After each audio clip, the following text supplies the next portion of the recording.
The GPD-XD may just be my favorite thing in the world.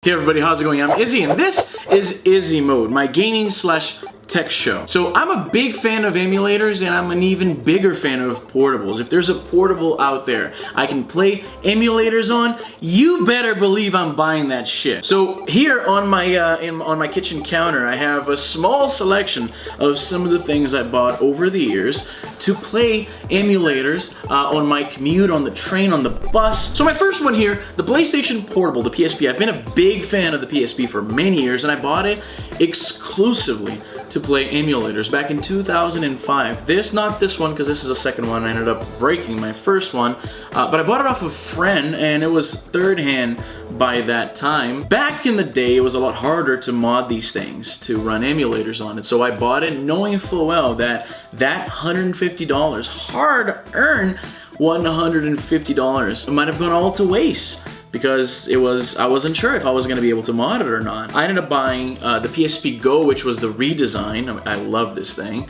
I have here, I don't know why I bought this. I have the PS Vita.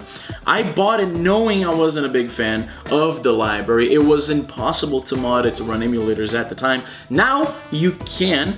So this one is modded, but I barely touch it anymore. I have a Game Boy Advance SP. This is the fabled AGS 101 model that has the brighter screen. Very hard to come across this one. And then I have an Easy Flash 4, which is a flash card that you can run ROMs on it. There's a little SD, you're not going to be able to see it, but there's a little micro SD port on this guy, and you can toss ROMs in that.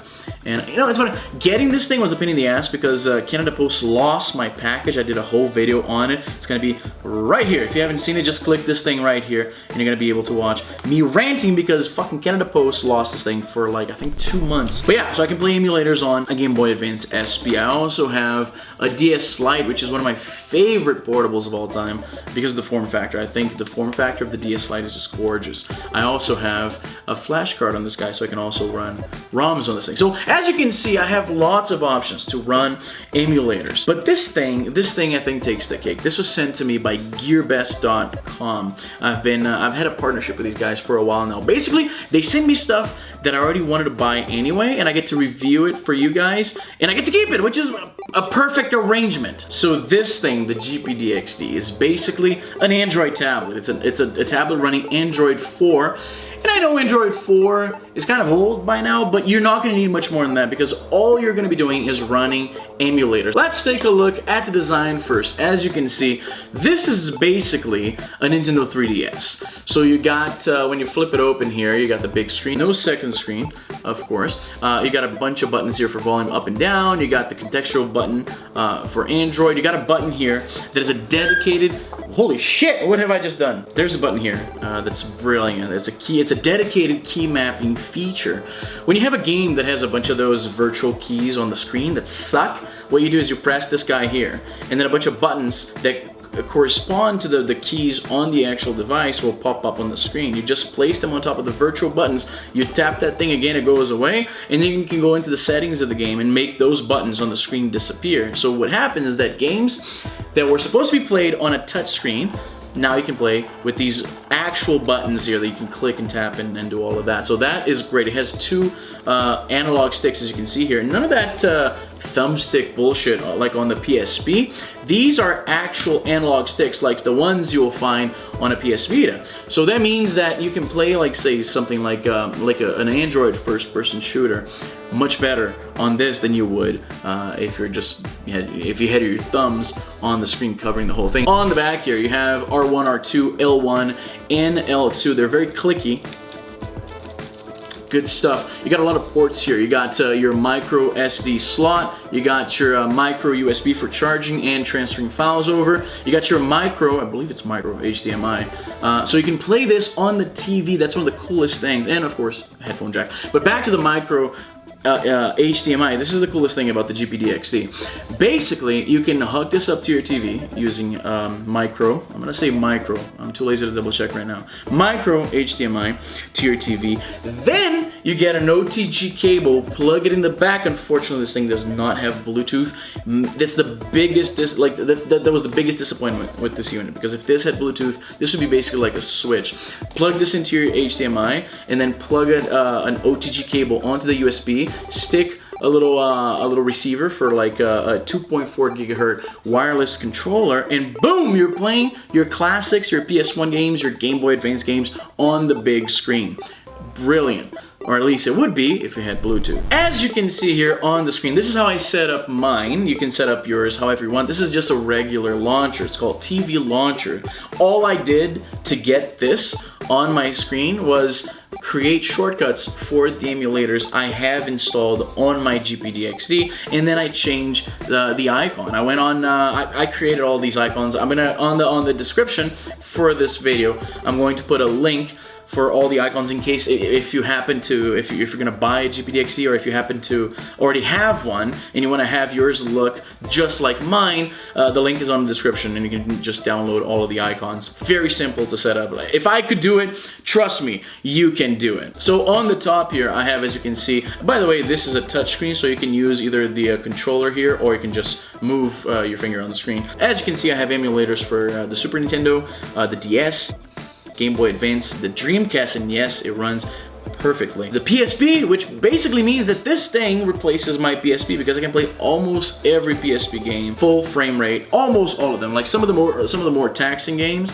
like the God of Wars and the 3D GTAs, unfortunately don't run very well. I was beating GTA Chinatown Wars on my PSP, and I was able to transfer the save file to this thing and pick up right here where I was. So that was great, and it runs like GTA Vice Chinatown Wars runs flawlessly. So going back here, there is a PlayStation 1 emulator, Nintendo 64, a SCUM emulator. Basically, SCUM, if you are not familiar, it's like a programming language that was used for those point-and-click adventures back in the 90s, like Full Throttle, The Dig, Curse of the Monkey Island, those types of games. Day of the Tentacle, all runs on SCUM.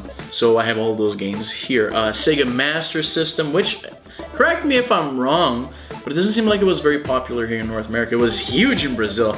None of my friends seem to have ever owned a Sega Master System. So, like I said, correct me if I'm wrong, but I get the impression that it wasn't very popular up here. Sega Genesis, obviously, or as the rest of the world knows it, the Mega Drive. Thank you very much. Game Boy, of course, as a Game Boy collector, I had to have a Game Boy emulator on this thing. The NES, Atari 2600, that shit was my jam, even though it came out in the 70s, if I'm not mistaken. I want to say 76, but I'm probably wrong. But I played it as a kid in the 90s because it was Brazil. So that shit was still rocking back then. MS-DOS, I have DOSBox on this thing, so I can play DOS games. Fucking amazing. Game Gear emulator, I never had a Game Gear, so I never had many game. I have no affinity with Game Gear games, so I just wanted to get one more icon there, so there's like a perfect grid. It's not like one icon missing, because that shit would drive me insane. And finally, an arcade emulator. So as you can see, I have here an amazing library of games. Pretty much anything I could think of. The MS-DOS one blows me away, because I have things like Alley Cat, which was one of the first video games, or technically a computer game, one of the first computer games I have ever played. Command & Conquer, one of my favorite games of all time. That shit was my jam. I got SimCity, not the best on this screen with these control schemes. Death Rally, on the other hand, runs perfectly. You would think it's a native game for the system. But yeah, this is the GPD-XD. It's one of the, like, as you can see here, I've been chasing the emulation holy grail my entire adult life. And it shows, because I have all of these things. I have a few more things in my office that I didn't bring out. This thing, I didn't even show this. This is a Dingo. The Dingo A320. It's a Chinese emulation little portable. It was great for the time. But there's much better stuff now, of course. It never ran Super Nintendo all that great. This was great for GBA games. It runs them flawlessly. But everything else is kind of hit or miss. So like I was saying, I've been chasing the emulation holy grail my entire life. And I feel like the GPD-XD does it. And that's the thing, like, I haven't even touched on the fact that this is essentially an Android tablet. So you can also check your email, you can watch your Netflix, your YouTube, Hulu, listen to Pandora. This unit here, I think they call it Wine Red. This one has 64 gigs of internal storage, which I'm not gonna even get close to filling it all up. But you can also put in an SD card here for up to 200 gigs. So you could theoretically have every game in the world in this thing. And it runs them like awesome. The fact that you can plug this onto your TV, stick a USB hub in the back, plug a bunch of wireless controllers. Again, if this thing had Bluetooth, this would essentially be a poor man's Switch. Plug it into HDMI, hand a bunch of Bluetooth controllers around, and play, I don't know, Mario Kart on the Nintendo 64 on this thing. How fucking awesome is that? So yeah, this is the GPD XD. Like I said, link in the description where you can get one. I put a link in the description with all the little icons like that. So you can set yours up the way I set mine up. Again, this thing, I think it's amazing. It's well worth the money. If you're a guy like me who spent all of this money into all of these things to play Mario World over and over and over again,